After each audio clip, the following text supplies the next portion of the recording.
Major funding for KPBS Evening Edition has been made possible in part by Anderson Plumbing, Heating and Air, proud to support the mission of KPBS and privileged to serve San Diego clients. Anderson Plumbing, Heating and Air, helping homeowners maintain drain, heating, and cooling systems since 1978. And by the Conrad Prebys Foundation, Darlene Marcos Shiley, and by the following.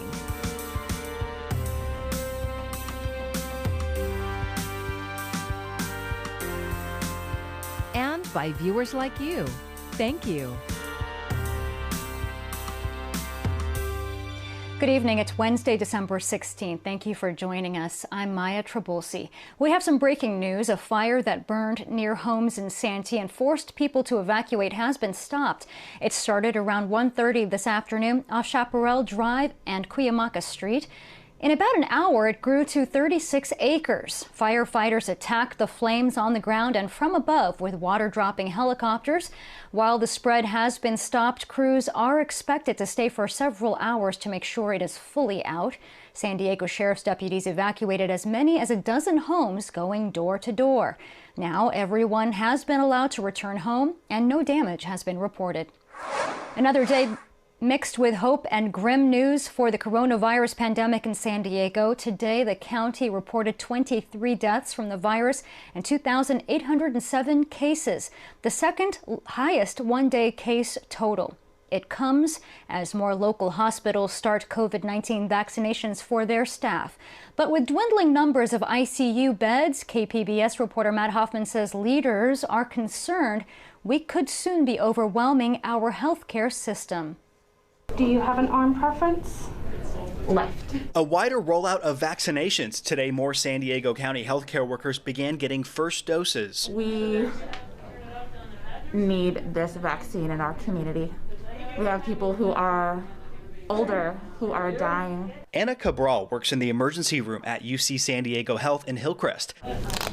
She says getting vaccinated was an easy decision. I come from the South Bay, where our numbers are fluctuating.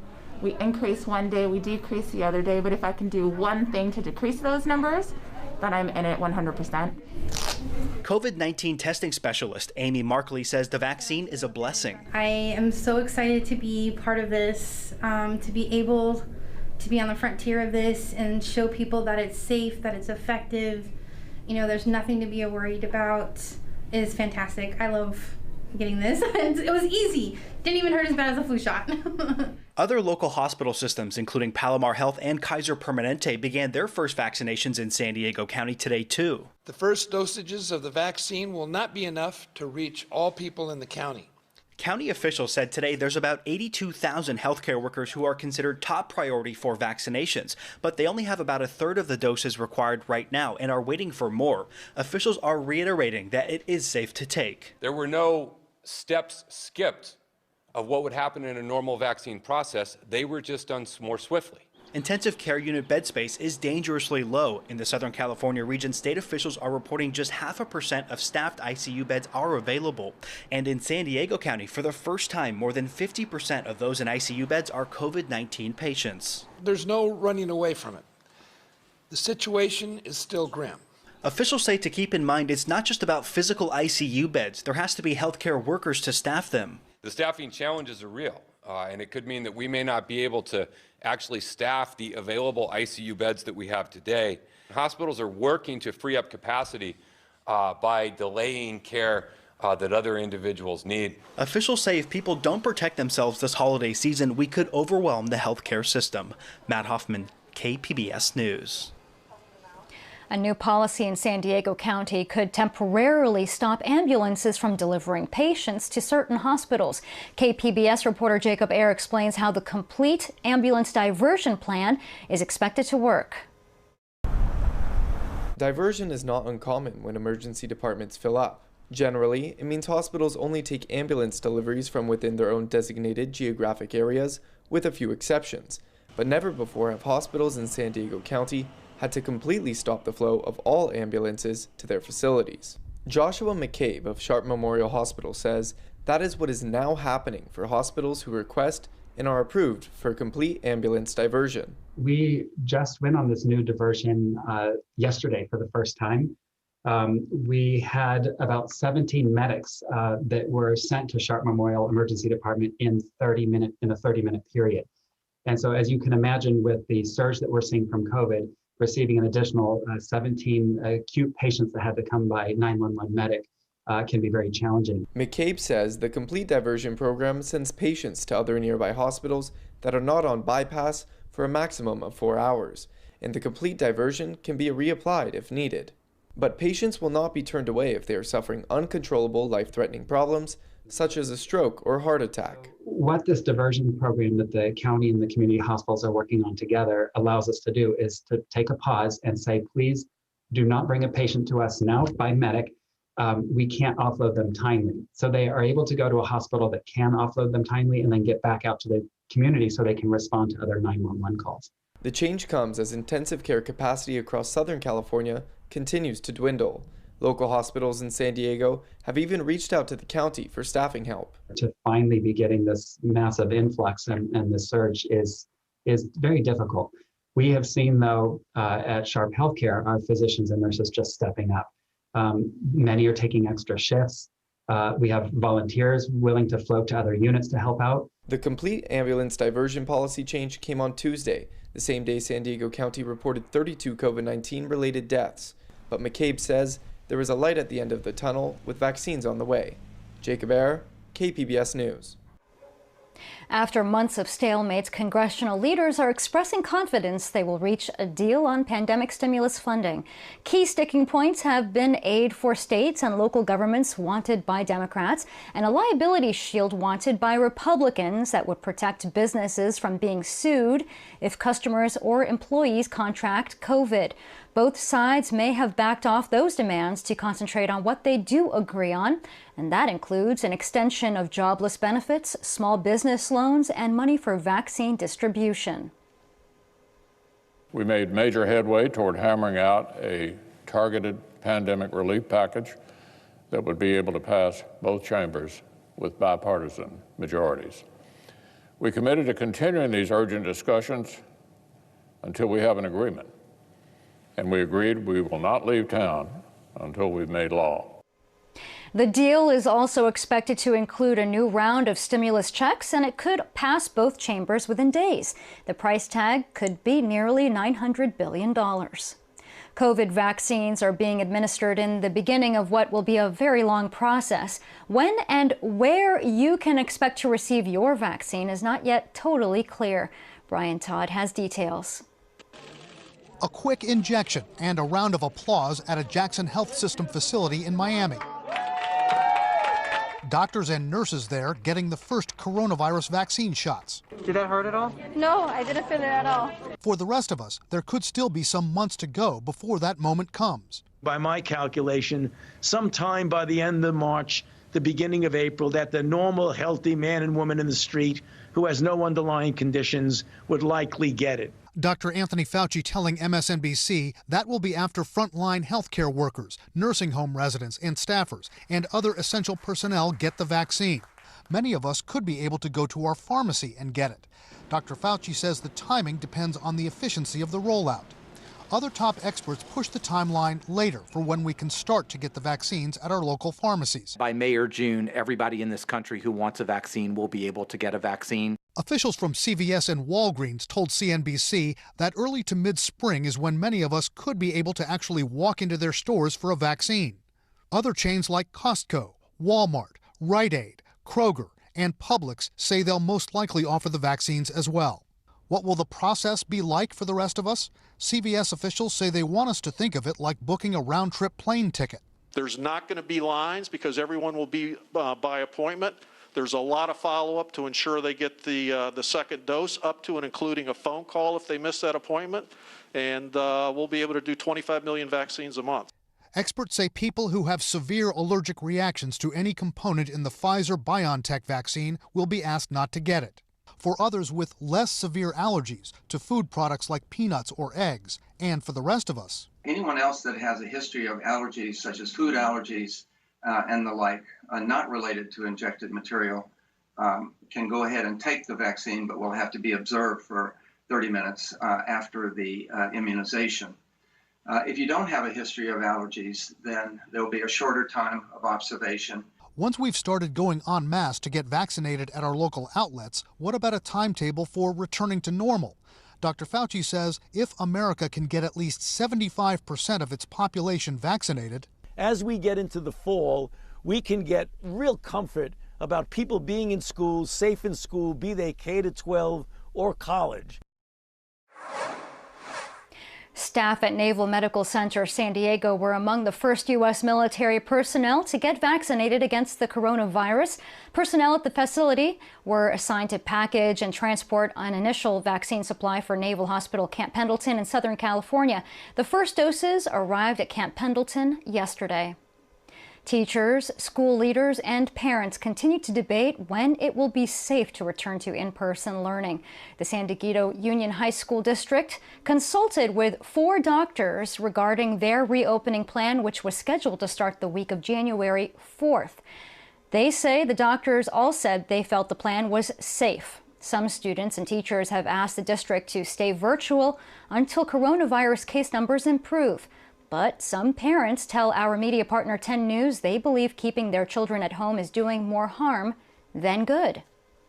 I think that you're just unable to really have the best frame of mind when you are at home for hours on end and you are essentially isolated.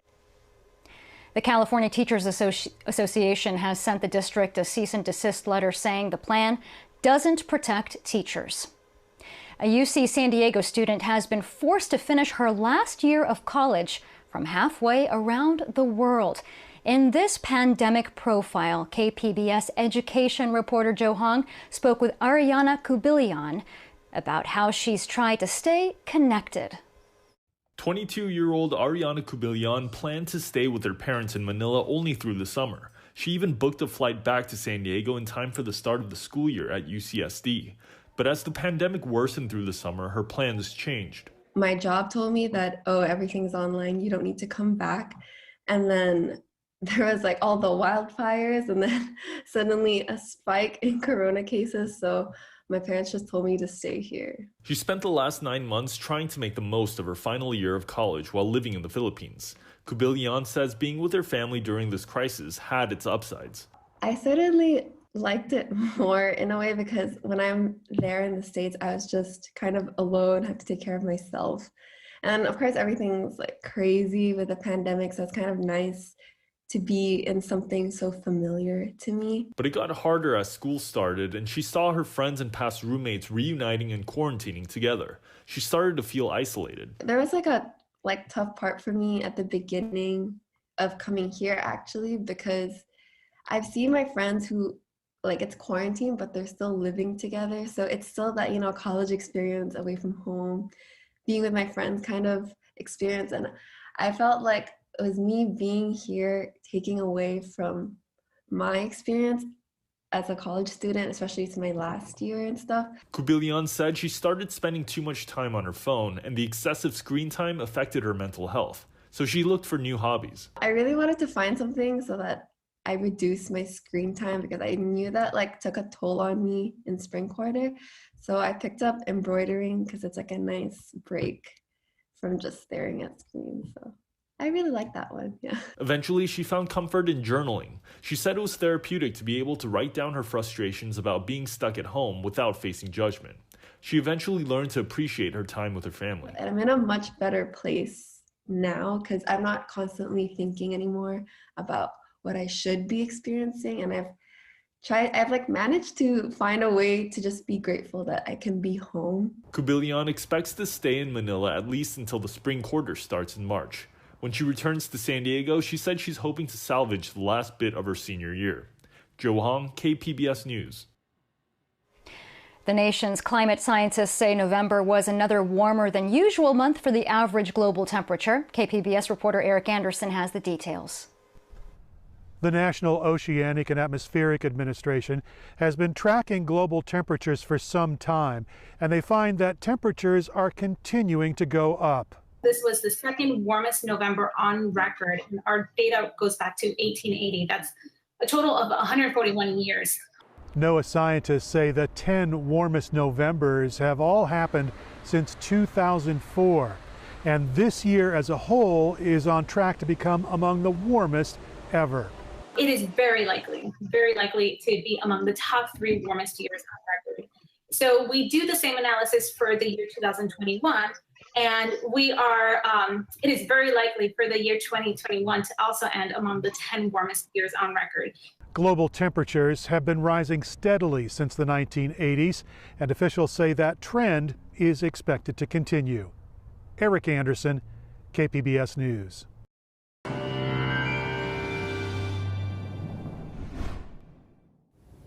We have another trough on the way for Thursday, and with that, the return of the onshore flow. We could see a couple of showers and some gusty winds on Thursday. Our highest chances for showers would be later in the day. And then once that system gets out of here, we'll have a nice weekend with a gradual warming trend. For tonight, we'll dip down to 37 in Oceanside and 48 in San Diego. Ramona, worthy of a very warm jacket. We're down to 33. It's cold in Mount Laguna, down to 26, and Borrego Springs at 35. Now, overnight and into Thursday, we'll be following this trough. Here it comes. This is Wednesday night, and then into Thursday, it swings right across our area. So with this trough nearby, we'll see some changes coming in our weather. We'll see more in the way of clouds. It'll be turning cooler. Could be a couple of showers and some gusty winds as well. To the north, there'll be some snow spreading through the Great Basin. Now, as we take a look at our temperatures for tomorrow, our high 64 in Oceanside, 65 in San Diego. Ramona 61 in El Cajon at 69, 53 Mount Laguna and Borrego Springs. It will be in the 60s. Now, this system's moving right out of here, so it does look like our weather is getting better on Friday, and that will continue into the weekend. So there you can see our coolest day will be Thursday, and then Friday into the weekend. Temperatures gradually on the rise, so it looks pretty nice. As we head our way into the inland sections, well, there you see some afternoon showers possibility. Temperatures will be in the mid-60s, but Friday looks a little nicer, and then looking really good just in time for the weekend. And in the mountains, increasingly windy Thursday. Temperatures will creep up Saturday and Sunday. And in the deserts, well, you can see the coolest day Thursday, and that looks pretty nice for the weekend. And for KPBS News, I'm meteorologist Mark Mancuso. Even though outdoor dining has been put on pause in San Diego County, many businesses are hoping to reopen their parklets as soon as possible. But for some in North Park, that may not be an option. The 30th Street Pipeline Replacement Project is moving into the final stages, which includes a bike lane expansion and moving the parklets. In a virtual meeting, the city represented its plan to the North Park Main Street Business Board of Directors. Business owners were not happy to hear what will be required of them as part of the construction. Not only are our businesses scratching for every penny that they can right now, now we're going to ask them to take their staff time, take whatever little money they have, and go out and stripe the street themselves. It just seems it seems crazy to me. And now they're asking the city to delay the striping of the bike lanes until businesses can fully reopen. When you hear the words micro, teacup, nano, or pixie, you wouldn't really think of pigs. Those are unrealistic marketing terms used to sell adorable mini piglets. As I found out, the misrepresentation about mini pigs is a big problem for buyers who may have ended up with more than they bargained for. It's snack time for Brittany Whistle's 2 boxers and 2 mini pot-bellied pigs. As she waits for a house call from the vet, she casts handfuls of oatmeal flakes onto the artificial turf so Alfie and Ozzy can do what pigs love to do, root for goodies. Looking at these pigs, you might not think the words micro, mini, nano, pixie, or even teacup are appropriate. While they may have fit into a teacup as piglets, those days are long gone. In 2012, Whistle fell for a big fat lie. I thought a mini pig was going to be something that was going to be like a teacup dog, something that was going to be smaller, that could fit in your lap, that you could hold all the time. Whistle found a breeder online and paid $2,500 for her first micro mini pig, Penelope. The breeder had her come at night and didn't allow access to see the parents. She had said that there was no lighting in her barn or the pigs were all sleeping. So there's just a couple of things that are red flags now. She was given feeding instructions that, had she followed them, would have starved the young pig. To feed her tablespoons of feed. Tablespoons. And to slowly increase it, but never by much. Underfeeding is a common strategy among unscrupulous breeders to keep pigs small, but they grow for at least 3 years. We were told that by a year of age, they would be 10 pounds, and by the time they were full grown, they would be no more than 20 to 30 pounds. By the time Penelope died of heart disease in 2019, she weighed 167 pounds. Whistle found others who had also unknowingly fallen for the micropig myth and believes social media had a hand to play. I think it really, really perpetuated the problem. You just see all these cute videos of these little piglets doing fun things in their homes, and now people are seeing, oh, pigs aren't barn animals. Pigs can live in homes. Exotic animal veterinarian Dr. Lindsay Rosen pulls up in her mobile clinic. All right, piggy time. This is our mobile x-ray unit. Because Ozzy came from the same breeder as Penelope and born to the same parents, x-rays make sure he doesn't have the same heart condition that killed her. You're such a good boy. Dr. Rosen says while mini pigs do exist, they're only mini when compared to huge production pigs. She says some breeders are dishonest about what they're actually selling. I asked Dr. Rosen to comment on a breeder's website that charges up to $3,500 for breeder-quality micro-mini pigs it claims will be 20 to 30 pounds fully grown. They either are just blatantly lying and the pigs get a lot bigger, or they're telling people not to feed them, or the pigs have some horrible genetic problem. I mean, there's no way that is possible. They're selling these pigs for an exorbitant amount of money to poor, unsuspecting people that see cute pictures on their website that are going to end up with some sort of medical-like disaster on their hands. Online reviews show other buyers who fell for what the industry calls greeters. We call them greeters because they care more about the money than actually the pig's well-being. Reputable breeders like Haley Caniglio take time to educate customers. Backyard breeders essentially are telling you their pigs are full grown when in fact they are not. So the parents that you're looking at are actually going to double in size, and then you're going to wonder why your piglet ended up getting so big. Haley's Piggy Village is the only California breeder registered by the American Mini Pig Association. Because pigs can produce large litters at a very young age, multiple times per year, the industry is lucrative for breeders who often breed baby pigs to baby pigs. I wanted to introduce you to some of the parents right now. Dr. Rosen says the pigs in this video are either malnourished or still very young, potentially with medical issues.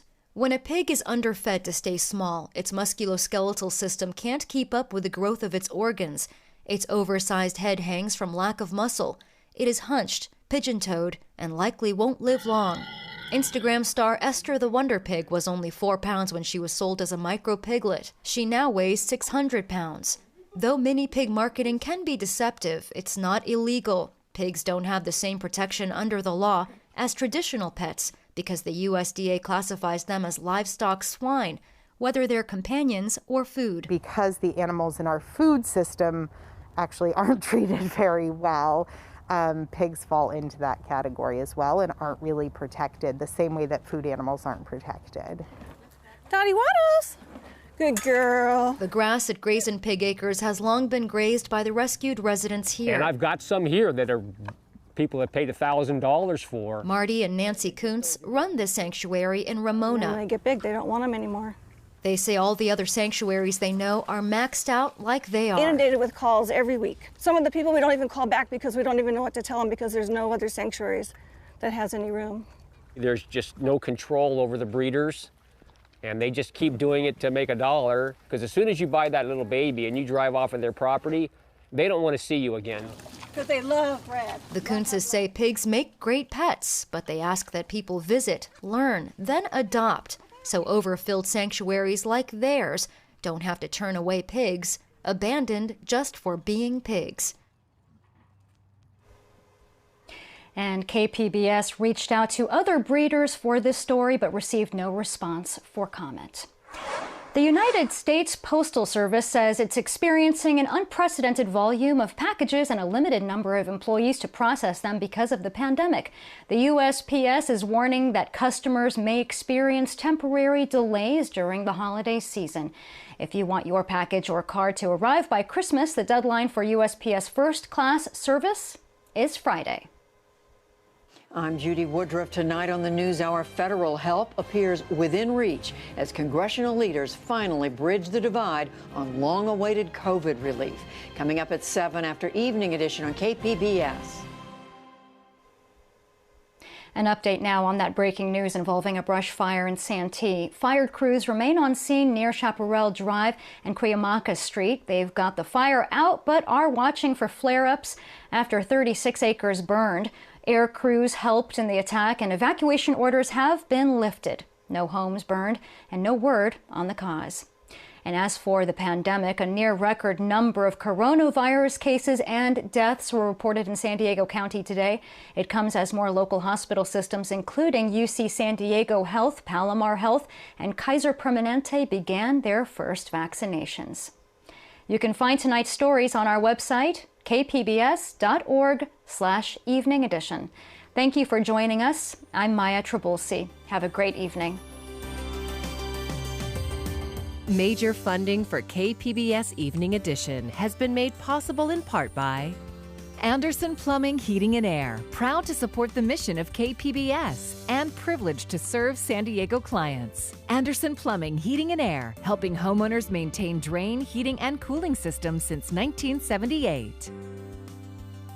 And by the Conrad Prebys Foundation, Darlene Marco Shiley. And by the following.